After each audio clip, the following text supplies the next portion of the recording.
Assalamu alaikum, my friends, and welcome to the gem of the desert of Morocco, the city of Marrakech.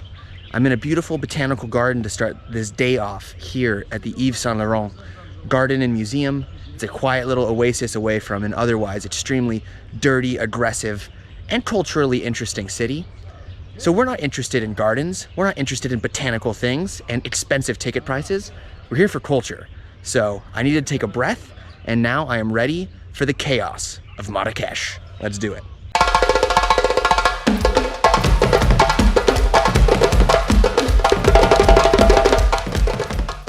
Goodbye, peace and quiet of modernity.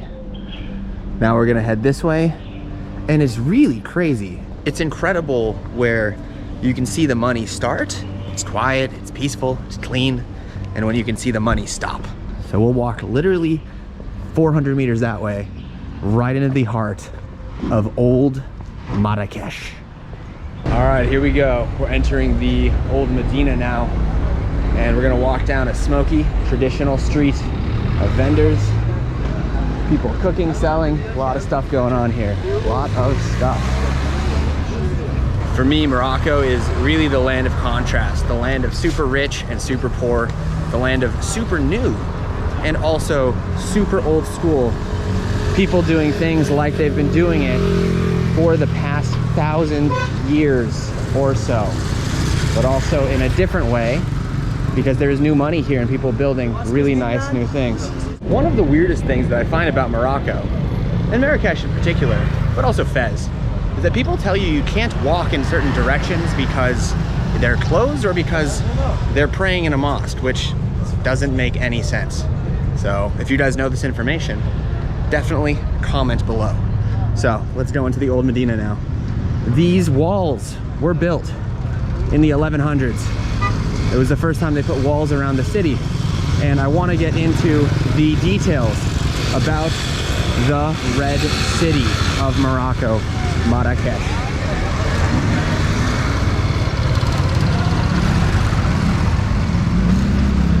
The streets of Marrakech really remind me of the streets of Vietnam. Busy, motorbikes, people selling, people buying, people walking, people going places, and the weather here is actually fantastic. So, as we walk you through the streets here, weaving around, I want to tell you a little bit about the history of the Red City of Morocco. So, this city was founded a long time ago by Berbers. The Berbers are, of course, the mountain people who I spoke about in many other videos. We're at the base of the Atlas mountain range of Africa, one of the tallest mountain ranges that you can find on the entire subcontinent. So, the Berbers have been here since Neolithic times, but the city wasn't really, let's say, imagined or realized until about the 900s, where a dynasty called the Almoravids, I believe, set up Marrakech as a cultural hub, a city of trade, a city of moving and shaking for the African subcontinent, and a very important hub for Western Africa. So Marrakech really grew for the next couple hundred years, being the center of a small dynasty that actually controlled land all the way down to Senegal, all the way up to Spain, all the way west to Algiers. So we're talking a lot of land. As the city gained money and power, and as the Berber dynasty became wealthy, people from all over the Arab world came here to improve its cultural value, to study at mosques, to build palaces and all this good stuff. So the 1100s, the medieval times here in Marrakech, were extremely important and had a lot of historical value that you can still find in the city today. Unfortunately, it didn't last forever.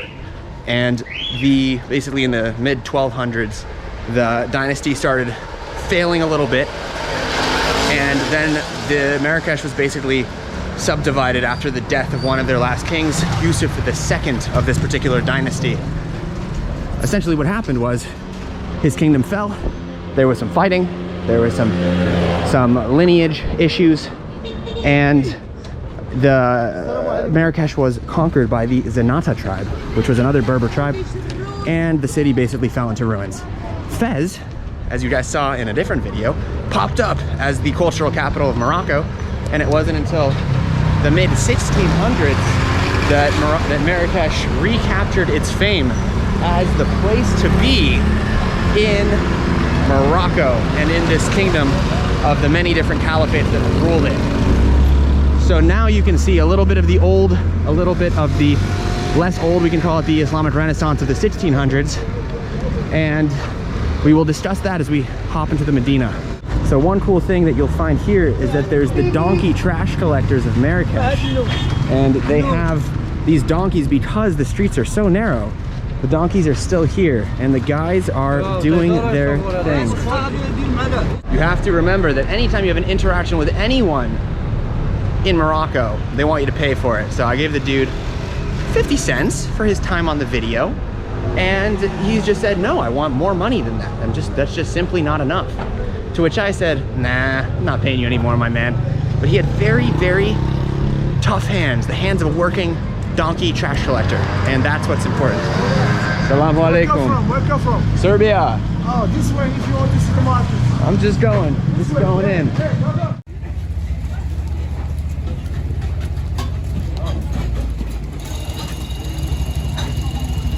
So I've stopped off in a traditional Moroccan cafe for some tangia, which is the really traditional food here in Marrakech. Right now I'm waiting on some poulet or djaj, as they call it in Arabic.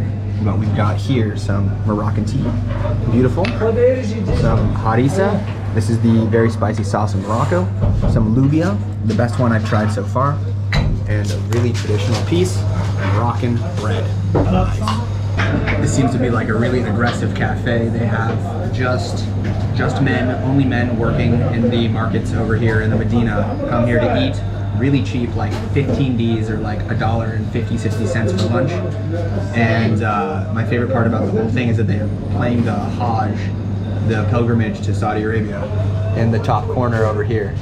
And it kind of fills up the room with this sort of particular vibe. So I sip some Moroccan tea and wait for the main course.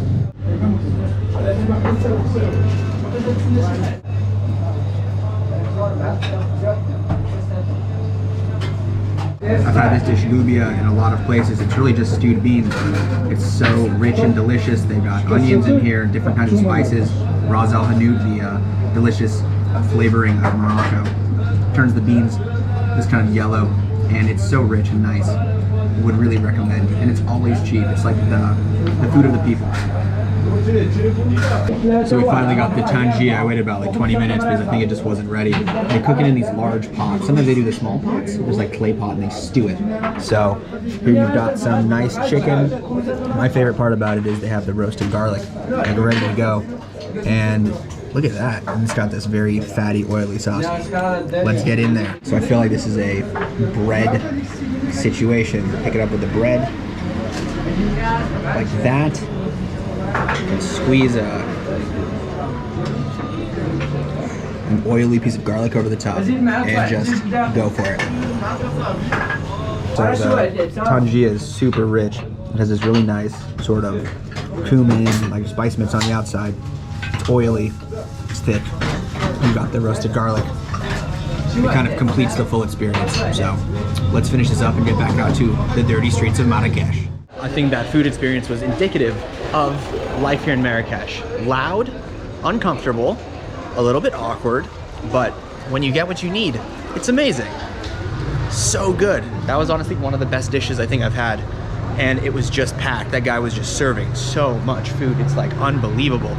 The street food vendors in any country, you have to give mad shout out, mad respect to these people because they're just doing it all day. And that only cost me about 20 Ds, which is basically $2 or something like that.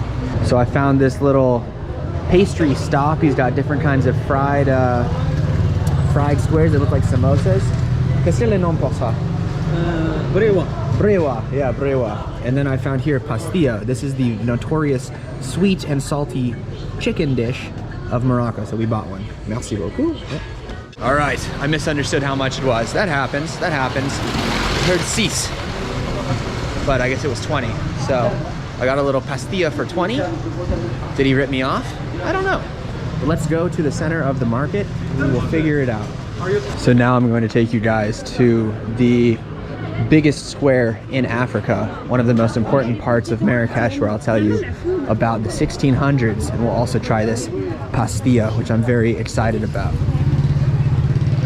All right, so we arrive at the old, biggest, craziest city center thing, a very aggressive place to be a tourist, the Jema El Fna city center. So it's the biggest square in Africa, is what they're telling me online. So we've got our pastilla.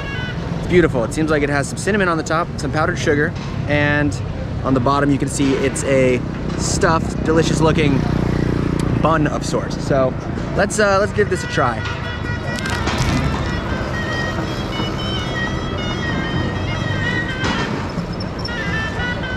All right. It's a weird one. Probably not the freshest. Thing is weird. You got a layer of nuts, a layer of Ras Al Hanout chicken, and then it's sweet, tastes like cinnamon. I mean, it's just all over the place. I don't really know how to feel about it. 6 out of 10. All right, let's go see a cobra charmer, because that's hilarious, because we can do that here. All right, so here in the center of this square, these options, you can see monkeys, you can see cobras, or different kinds of snakes. So I'm down to check it out. Snake. Yeah, You have black cobra. Huh? That's black cobra. Look. That's dangerous. That's viper. So look, we have a water snake. It's not poison. That's for the picture. Look. I don't Safe. want, no. It's just a picture. It's Not okay. on me, not on me, no. All right. No snake on me. All right. English. English, yeah. Look. Let's see. Give me camera, take a picture with me. It's nice. All right, here. We go here. Snake guy. Yeah, good. All right, we got a snake on me. There we go. Good. Snake on me. Okay, now we got On the the snake chair? on me. All right, just hold here. Me? I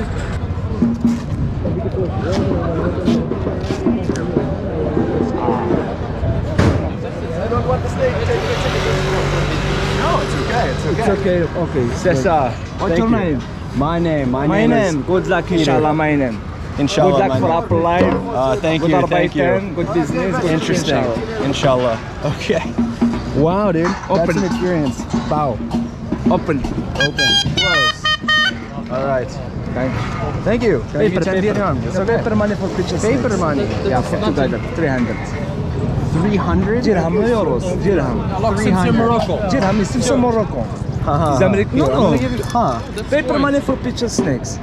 paper money. 300 is Simpson Morocco's. I'm not giving you 300. All right, so if you want to touch the snakes, they're gonna want minimally $10 from you. I gave them $2, and that was about what it was worth. So, you know, stick to your guns. Don't let them harass you. They all stood over me, and they were being very aggressive.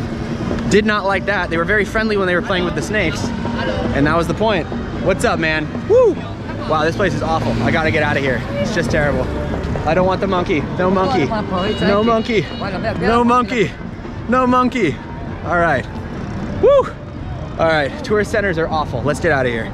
All right, so in the 16th century, this place came back to life. There was about 300 years of let's say, you know, unrest, and the city is just not very functional. But in the 1600s, reestablished the dynasty. Marrakesh became a great and thriving city again. This is one of the sacred places of Sufism, because apparently the 7 saints of Sufism are buried here in tombs. Sufism is mystical Islam, and it's something that you can find all over many of the Islamic countries, but it's a very interesting practice that the whirling dervishes of Turkey are Sufi. So mystical practices became a place of pilgrimage for lots of people.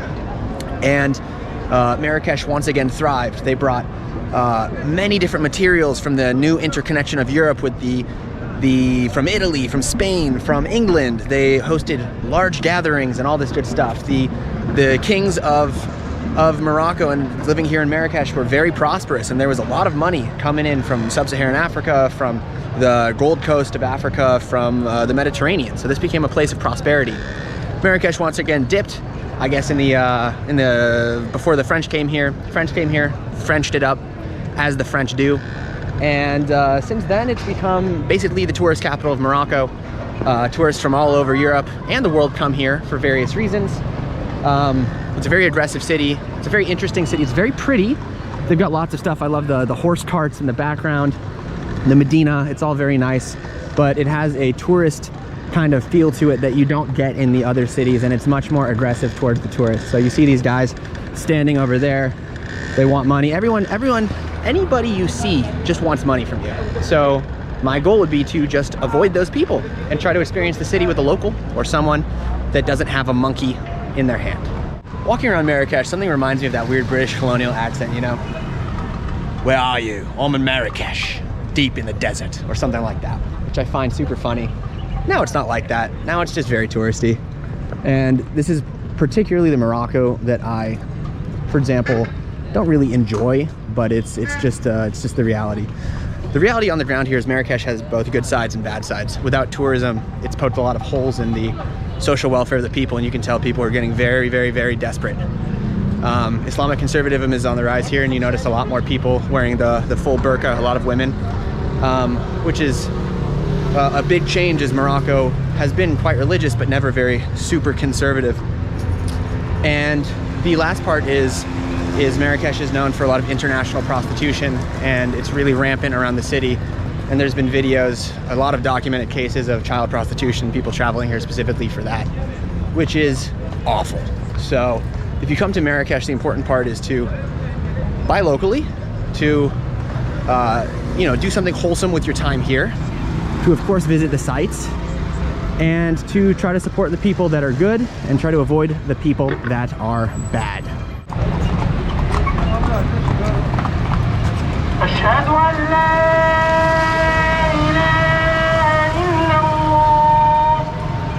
So with the beautiful sounds of the Kutubia calling the call to prayer in the background, this 12th century mosque that was built during the Al-Mohammed dynasty that I talked about earlier, I will say thank you for watching the video about Marrakech. Hope you enjoyed learning a little bit of the history, walking the streets, eating some of the food, and all of that good Moroccan stuff. So if you liked the video, make sure to like and subscribe, hit the notification bell, always very helpful. And we will see you in the next one. Assalamu alaikum and marhaba.